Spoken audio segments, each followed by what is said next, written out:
Oh, there we go. It's on. It's recording. Nice light. I love that light. It's such a nice little knowing it's recording. Okay. Alright, so, freaking light bulb. Alright, so, now I'm trying to re-catch myself of what I was talking about after being blinded again by that little light. So, I think I'm going to start the camera again facing away from me because it's definitely getting me distracted when I get blinded by it. I can see little retina like singeing of these little tiny extra bright light that looks like the sun and is just like right there in my face now. Okay, so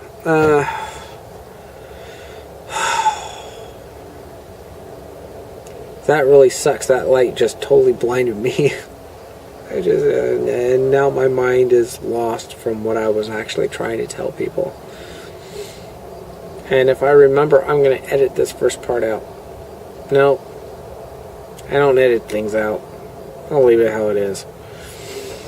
Okay. Oh yes, that's right. I was talking about blind people. That's right. The book. Okay, so the book is basically also not at pointing the fingers at those people that actually are pointing the fingers at the religious leaders, and that point is because a lot of people basically keep running the circle. Right? It actually has to deal with not only getting the person free that's been persecuted a lot by people in the church and beating on them by like accusing them of doing this and doing that and never being good enough, or pointing the finger at them because of their sins or whatnot, or even just gossiping, coming up with these bullcrap lines and just assumptions and all that crap. If you could imagine, this is actually coming from someone that actually was persecuted in the church while people sat there and okay, so, and then not got and believed by a lot of people.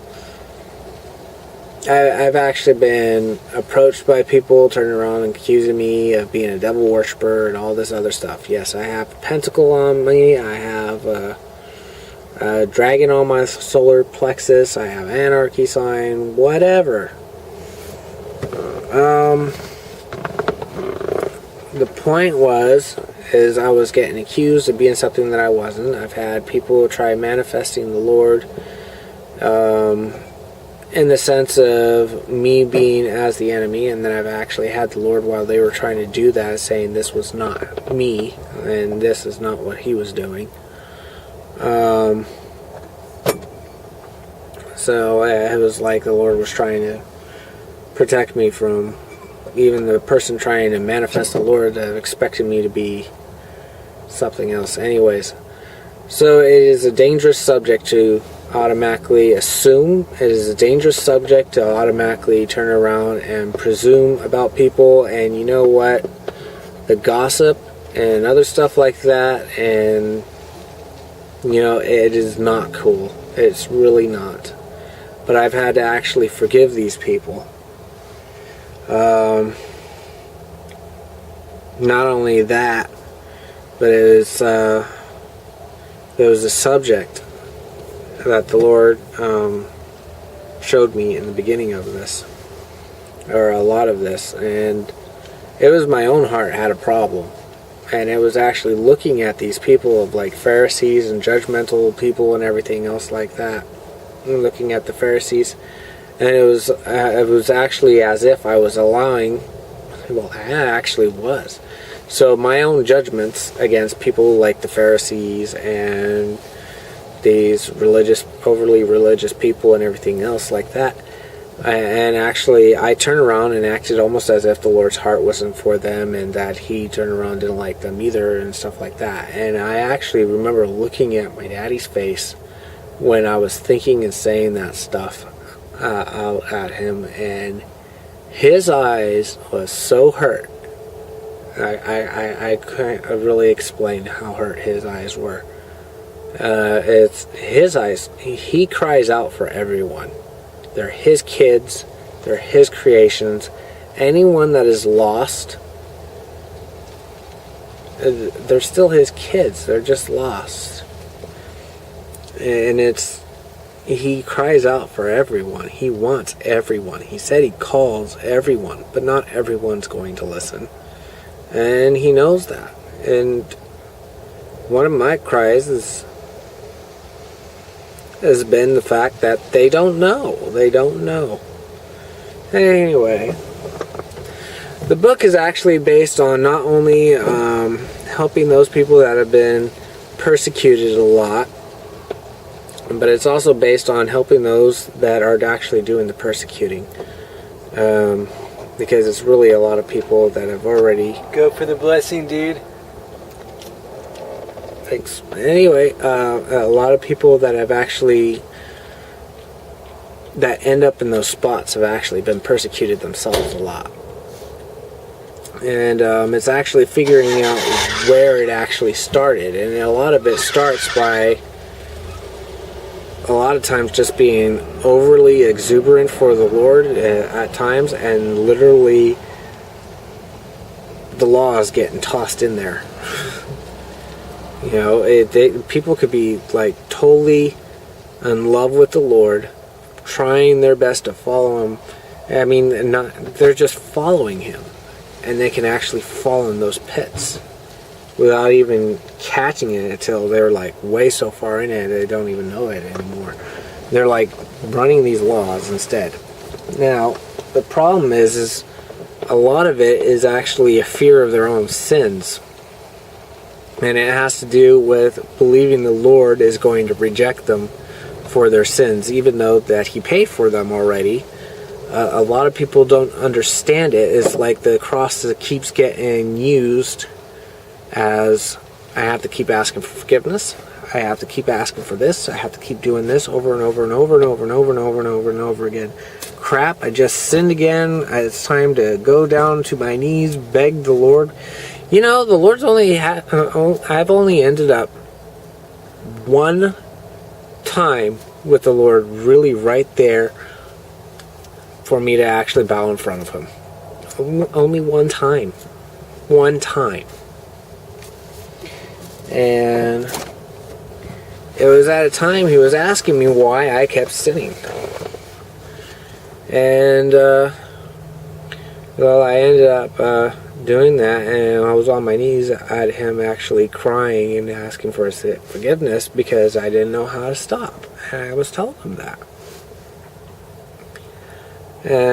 And He suddenly changed His face and everything, and then He turned around and says, "But you wanted to meet me."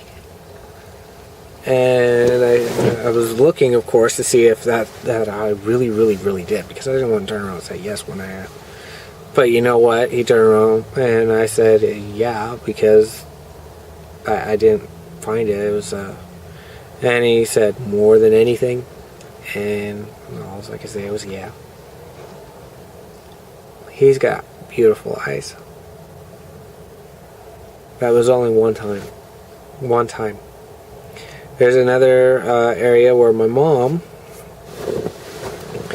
which I've had to work with a lot because I've had to deal with a lot of condemnation, and I've had to forgive my mom a lot of stuff. And anyway, and she was running out in the field with him, and they were playing and everything. And he stopped and just started looking at her and everything. She turned around and got down on her knees and thought he wanted her to start like bowing down, worshiping her and everything else. And he's like, no, grabs her hand, pulls her back up, and they start running again. That's Daddy, you know. It's. Could you imagine? This is the form of worship. Talking with Him, just spending time with Him, visiting Him, just wanting to be with Him, just loving Him. Just those are what's actual real worship, is actually acknowledging Him wanting to be with him and talking with him. That's what it really is. You could imagine this, okay? It's the same thing as your kids turning around and making like these pictures, and they just want to show you them all over the place, right? It's the same thing, and it's the same thing as saying, look how awesome my daddy is. And that is your worship and your praising, you know. It's like the little kid that turns around and sits there and praises their daddy. And that's what it is. That's what real worship is. You know, there's like a lot of songs that talk about the Lord on various subjects. You know, there are certain areas He wants us to turn around and actually say, hey, why don't you speak my heart for you? That's one of the areas that He wants. He wants us to start speaking about His heart for us. Because guess what? Sometimes we're a little thick-headed, and we need to be reminded of what He did for us, because He loves us. He loves hearing I loves yous. He loves hearing our thanks, and He loves hearing those. But He loves hearing them when we mean it. He doesn't want us forcing ourselves into it. You know, that's just repetition robotics, or formulas of thinking the Lord's going to answer something because you say thank you, or appreciate you more because you say thank you, but not in the sense of actual thank you for something He did. You know, actually one of the main keys is actually finding something that you're thankful for and saying thank you. And I don't care how small it is. You just look for it. If there is something you truly are thankful for, you say thank you for that.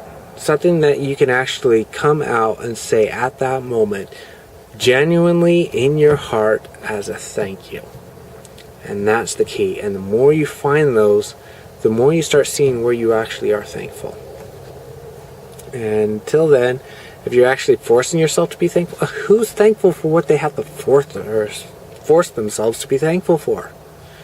Who's thankful for something they have to keep saying thank you and thank you and thank you over and over and over and over again? That doesn't actually do that. It really doesn't. Anyways, this video I keep having in my head is a little long at this point, so I'm going to check and probably stop it. And it's kind of off, so I guess I'm going to have to do number 3, because I haven't really actually talked about the... Hold on. Oh yes, this video is way over.